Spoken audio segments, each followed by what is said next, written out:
What's up? You trying to get abs in 30 days? Let's get it. We're gonna get your abs to pop. So you're gonna do these exercises. You're gonna do 20 reps with high intensity. Give as much energy and passion as you can. Then you're gonna rest for 5 to 10 seconds. You're gonna do it again for 15 reps this time. Same thing, high intensity. Then you're gonna drop down again after you rest for 5 to 10 seconds. Then after that, you're gonna do it for 10 reps. And you're gonna go high intensity again, rest for 5 to 10 seconds, and knock out another 5. And then you're gonna rest for 10 to 15 seconds, and you're gonna try to do this one more time.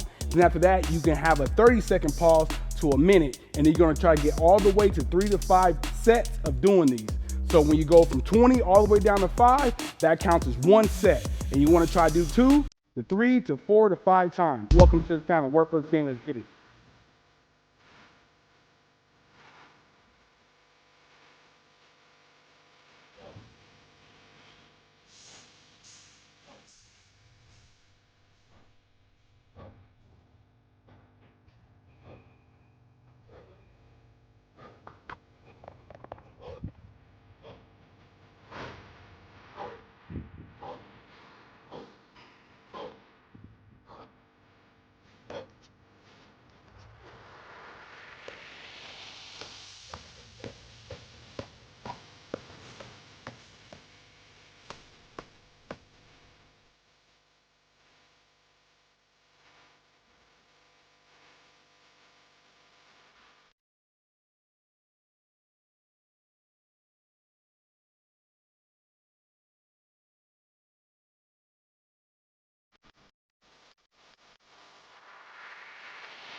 What up, bro?